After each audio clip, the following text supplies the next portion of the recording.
Biasanya dekat sekolah dulu, kita mesti akan nampak macam-macam jenis perangai pelajar. Ada yang jenis popular dan kacak, ada yang aktif dan mewakili macam-macam sukan, ada yang kaki pukul dan pembuli, dan ada juga badut yang suka buat lawak je memanjang. Tapi aku bagi amaran dekat korang awal-awal. Kalau korang nampak satu budak yang duduk dekat belakang kelas dan diam je, jangan kacau budak-budak macam ni. Biar diorang buat hal dia je. Kalau silap langkah, habislah korang. Budak pendiam ni kadang-kadang lebih bahaya dari budak yang banyak cakap dan berlagak. Sebab tu ada pepatah, diam-diam ubi berisi. Hari ni aku nak cerita pasal Mamat yang tak banyak cakap. Jom kita masuk dan selami kisah Cloud dalam game GTA 3. Cloud Speed antara nama yang diberikan kepada watak utama game GTA 3 ni. Dia ni memang terkenal dengan personaliti dia yang tak bercakap. Penglibatan dia dalam dunia GTA ni bermula lebih kurang pada tahun 1992 dekat San Fierro. Cloud ni banyak berkecimpung dalam dunia perlumbaan kereta haram dekat kawasan San Andreas, dan dia juga ada garaj kereta dia sendiri. Disebabkan oleh kemahiran memandu dia dan banyak menang dekat street race, Cloud mula mendapat perhatian penjenayah underworld dekat San Fierro. Cloud kemudiannya menjadikan Catalina sebagai kekasih hati dia. Tapi langit tak selalunya indah. Cloud mula hilang macam-macam dalam satu perlumbaan kereta. Si Catalina ni pergi letak garaj Cloud sebagai hadiah kemenangan, perlumbaan yang si Catalina ni sendiri anjurkan. Dan Cloud kalah dalam perlumbaan tu kepada seseorang yang bernama Carl Johnson. Lepas dah hilang garaj kesayangan dia tu, Cloud dengan Catalina tinggalkan San Andreas dan mulakan hidup baru dekat tempat baru. Dalam masa 9 tahun, pasangan kekasih ni melakukan macam-macam jenayah untuk mendapatkan hasil lumayan bagi kelangsungan hidup. Pada tahun 2001, Cloud dengan Catalina sampai dekat Liberty City, dan dekat sini mulalah babak baru dalam hidup Cloud. Dalam satu rompakan, Cloud kena belot dengan Catalina. Catalina tembak Cloud dengan hasrat untuk mengambil nyawa lelaki bisu tu. Diorang dah kerjasama bertahun-tahun. Tiba-tiba Cloud kena belot dengan Catalina. Memang barailah si Cloud ni. Cloud kemudiannya kena tangkap dengan pasukan polis Liberty City Police Department. Cloud dijatuhkan hukuman 10 tahun atas kesalahan merompak dengan menggunakan senjata. Waktu dalam perjalanan untuk bawa Cloud ke Liberty State Penitentiary ni, kenderaan yang membawa banduan-banduan tu kena serang. Pasukan yang serang kenderaan polis tu adalah pasukan-pasukan kartel Colombia. Pasukan Colombian Cartel ni nak selamatkan seorang lelaki tua yang dikenali sebagai Old Oriental Gentleman. Cloud menggunakan peluang yang terhidang depan mata dia ni untuk membebaskan diri dia dengan member dia, Ed Paul. Jambatan yang digunakan kenderaan polis tadi diletupkan oleh pasukan kartel untuk menghalang pasukan polis datang membantu. Cloud dengan Ed Paul yang berjaya melarikan diri tu cuba untuk tak menonjol supaya dia tak menarik perhatian pihak berkuasa. Cloud duduk dekat satu tempat dekat kawasan Red Light District. Ed Paul kasih satu peluang kepada Cloud untuk mendapatkan duit. Yelah, kalau nak hidup mestilah kena pakai duit kan untuk beli makanan ke apa. Si Cloud ni mana boleh kerja biasa-biasa, nanti kantoilah dengan polis. Ed Paul bawa Cloud jumpa dengan Luigi Cotterelli. Luigi ni adalah salah seorang mafia dan dia memiliki klub dekat kawasan Red Light District. Klub mula diberikan tugasan oleh Luigi. Kebanyakannya klub kena jadi pemandu lah. Dia kena hantar dan juga jaga orang yang Luigi ni suruh dia jaga. Dalam masa yang sama, klub juga disuruh melakukan kerja-kerja hitman dan bersihkan jenayah yang dilakukan Luigi. Tak lama lepas tu, Cloud mula kenal dengan Joey Leone. Si lelaki bisu Cloud ni kenal dengan Joey lepas dia banyak kali bawa girlfriend Joey ni merata tempat sebagai pemandu. Nama awet Joey ni Misty. Lepas tu, Cloud bekerja dengan lelaki yang baru dia kenali tu. Dalam Cloud bekerja dengan Joey tu, dia dah bunuh Mike Forelli dan juga Lee Chong. Pembunuhan Chong dengan Forelli ni ada sebab dia tersendiri. Mike Forelli ni dah banyak buat Joey tak puas hati dekat dia sebab dia tak bayar hutang. Chong pula terlibat dalam satu pasukan mafia Chinese. Pasukan tu dipanggil Triads dan diorang ni dah buat satu drugs yang dipanggil Spank.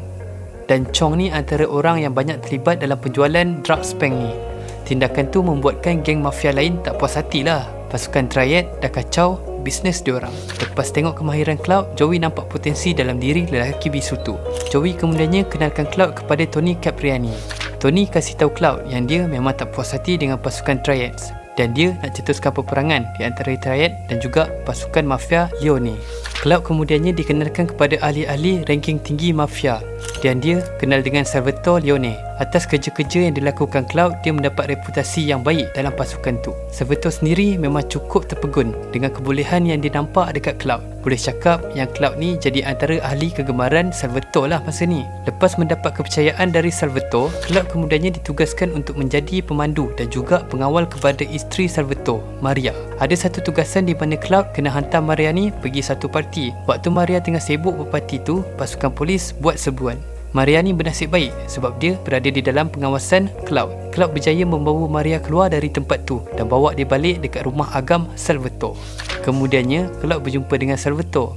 Salvatore kasih tahu Cloud yang dia memang dah tak boleh sabar dah dengan penjualan drug spank ni. Dia suruh Cloud pergi selesaikan siapa yang terlibat dalam spank ni. Cloud ditugaskan untuk pergi ambil nyawa Curly Bob. Curly ni dah jadi orang dalam yang menjual maklumat Leone kepada pasukan kartel. Dan kartel tu dikawal oleh kawan lama Cloud, Catalina dan juga Miguel. Diorang dapat tahu dekat mana tersimpannya drug spank. Cloud bekerjasama dengan Ed Ball untuk musnahkan kawasan tu. Cloud dengan Ed Ball pasang bom dan letupkan kawasan port kapal yang menyimpan spank, mengacau bisnes kartel dekat bandar Liberty. Dalam masa si Cloud bekerja dengan Leone ni, Cloud juga tak menolak peluang untuk mendapatkan duit tambahan dengan bekerja di bawah ketua pasukan Diablos, seorang lelaki bernama El Burro.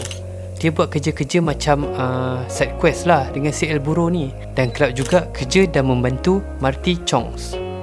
Cloud yang dah berjaya letupkan port kapal tu sepatutnya disambut sebagai hero lah kan, sebab dia dah tolong stabilkan balik bisnes Leone. Tapi dunia jenayah ni tak larilah dari pembelotan dan juga khianat. Salvatore tipu Cloud, kata dia ada satu misi terakhir untuk Cloud sebelum Cloud akan diberikan apa je yang dia nak. Salvatore rancang untuk bunuh Cloud. Nyawa Cloud ni masih panjang lagi. Lagipun game ni masih terlalu awal untuk berakhir. Jadi Cloud diberitahu Maria tentang rancangan Salvatore untuk hapuskan dia tu. Hasil dari info yang dia dapat dan bantuan orang sekeliling dia, Cloud dapat selamatkan diri dia dari Salvatore. Terima kasih kepada kawan lama Maria, Asuka Kassen. Asuka Kassen ni ada kena-mengena dengan pasukan Yakuza. Dengan kejayaan dia melarikan diri dari Salvatore, nama Cloud semakin menjadi buah mulut dan dia diburu pasukan Mafia Leone. Cloud kemudiannya bekerja dengan Asuka. Asuka ni adalah ketua pasukan Yakuza. Asuka suruh Cloud buktikan yang dia dah tak ada kena-mengena lagi dengan pasukan Leone. Jadi Asuka nak Cloud pergi hapuskan Salvatore. Memang tak ada masalah lah bagi Cloud untuk selesaikan tugasan ni. Dia berjaya hapuskan bos lama dia tu. Lepas dah selesaikan tugasan tu, dia mula mendapat kepercayaan Asuka. Asuka banyak suruh Cloud untuk buat kerja-kerja macam hapuskan orang-orang yang menyusahkan Asuka dan juga menyusahkan pasukan Yakuza dia. Asuka suka dan berpuas hati dengan hasil kerja Cloud dan dia kenalkan Cloud dengan orang kanan atau Wakagashira dia. Si Wakagashira ni bernama Kenji Kassen, abang kepada Asuka Kassen. Dalam dia bekerja dengan Asuka, Cloud kenal seorang polis korup bernama Ray Mechowski. Si Ray ni polis yang secara senyap-senyap kerja dengan pasukan Yakuza. Cloud buat beberapa misi di bawah arahan Ray dan juga Kenji. Dalam Cloud melayan diri dia untuk selesaikan tugasan-tugasan yang diberikan, sesuatu yang tak berapa nak nice jadi. Cloud gagal dalam satu misi dan dia kena marah dengan si Kenji ni. Tapi Cloud dapat betulkan baliklah kegagalan itu. Cloud ni terasa hatilah sebab dia dah kena marah, kena maki dengan si Kenji ni. Cloud kemudiannya ambil satu tugasan dari Donald Love untuk bunuh si Wakagashira tu. Cloud menyamar sebagai geng Colombian kartel untuk hapuskan Kenji. Donald Love nak bunuh Kenji sebab dia nak cetuskan peperangan di antara pasukan-pasukan kongsi gelap. Lepas Cloud berjaya menghapuskan Kenji atas arahan Love, Cloud kemudiannya bekerja dengan King Courtney. Courtney ni adalah ketua kumpulan yang dipanggil Yardis. Biasanya, tugas yang Cloud dapat dari Courtney ni adalah misi yang melibatkan pasukan lain. Cloud kena serang dan buat kacau bilau dekat pasukan-pasukan seteru Yardis. Courtney ni nak gunakan Cloud je. Lepas Courtney rasa dia tak perlukan lagi bantuan si Cloud ni, dia rancang untuk bunuh Cloud. Misi terakhir Cloud dengan Yardis, Cloud kena pancing masuk dalam satu perangkap di mana Catalina dah hantar beberapa buah van dengan orang yang dah overdose dengan drug spank, siap pakai bom dekat badan dia nak letupkan si hero bisu kita. Tapi Cloud ni macam biasalah, dapat selesaikan tugas dia dengan jayanya dan dia selamat dari rancangan pembunuhan dia tu. Dan dari situ Cloud tak lagi kerjasama dengan Yardis. Lepas dah tak bekerja lagi dengan Yardis, Cloud kembali beriman untuk Donald Love. Dalam misi ni, Cloud jumpa dengan ahli kartel Colombia. Tanpa disangka Cloud, dia bersua muka dengan kawan lama dia dan juga bekas kekasih dia yang ucapkan selamat tinggal menggunakan beberapa butir peluru. Cloud jumpa dengan Catalina dan juga Miguel. Miguel cuba untuk meredakan ketegangan di antara diorang dengan menawarkan Cloud sebuah beg bimbit yang berada di dalam tangan. Miguel tahu yang Cloud nakkan beg tu.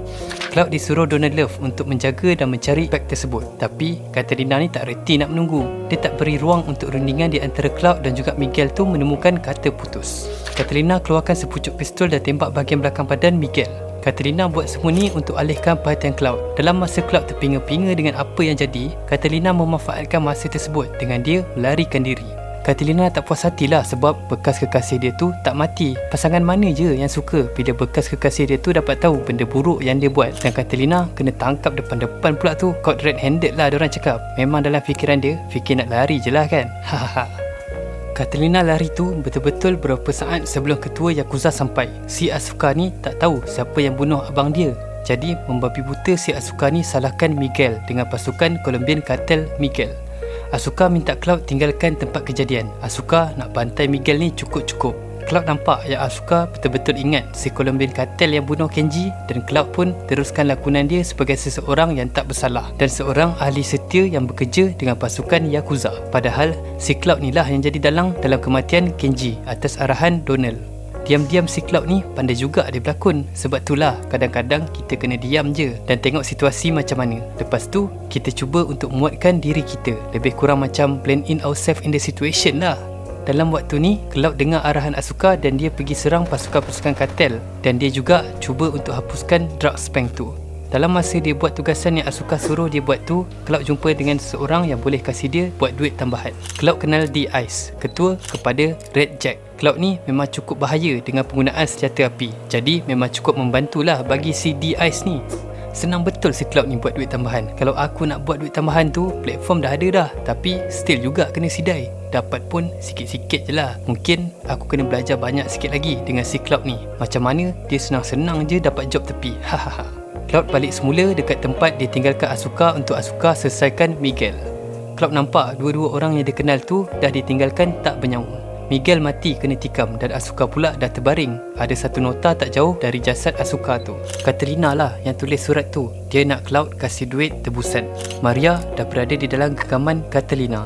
Cloud dapatkan duit yang diminta si Katerina dan dia pergi dekat sebuah rumah agam yang dikawal ketat oleh pasukan Colombian Cartel. Katerina suruh Cloud datang ke situ dengan duit tebusan. Cloud buat semua tu adalah untuk selamatkan Maria dan juga melunaskan dendam dia dekat si pembelot tu. Kalau orang yang dah biasa menipu ni, kita kenalah lebih berhati-hati untuk berurusan dengan dia. Jadi Cloud ni memang dah bersedia dengan apa-apa yang akan jadi. Katerina ambil duit yang diberikan Cloud tu dan dia suruh kuncu-kuncu dia serang Cloud. Katerina beredar pergi dengan habuan lumayan dia. Cloud lawan dengan orang-orang pasukan kartel Colombian. Katerina cuba untuk larikan diri menggunakan helikopter. Cloud berjaya selamatkan Maria. Lepas ramai orang-orang kartel Cloud kalahkan, Cloud kemudiannya serang helikopter yang Katerina naik tu dan dia berjaya membuatkan helikopter tu terhempas. Katerina terkorban dan Cloud akhirnya dapat membalas dendam dia dekat Katerina. Letupan yang berlaku akibat dari helikopter terhempas tu membuatkan orang sekeliling sedar akan perkara-perkara yang berlaku. Lepas tu keluar suara narrator macam tu, cakap pasukan polis nampak seorang lelaki bersenjata berbaju hitam dengan seorang perempuan berjalan pergi dari tempat tersebut. Kita dapat dengar si Maria membebel-bebel dekat Cloud. Tak sempat si Maria habiskan ayat dia, satu bunyi tembakan kedengaran. Suara Maria berhenti dan game terus jadi hitam je. Jadi aku sendiri pun tak tahulah apa yang jadi dekat Cloud dan juga Maria.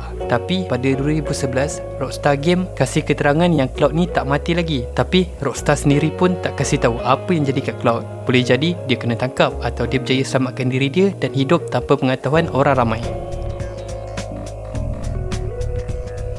GTA 3 ni simple je game dia dan juga jalan cerita dia. Dan ni adalah antara game yang akan membuka ruang untuk dunia GTA ni diperluaskan. Watak Cloud ni ada muncul dekat game GTA San Andreas. CJ dengan Cloud berlumba kereta.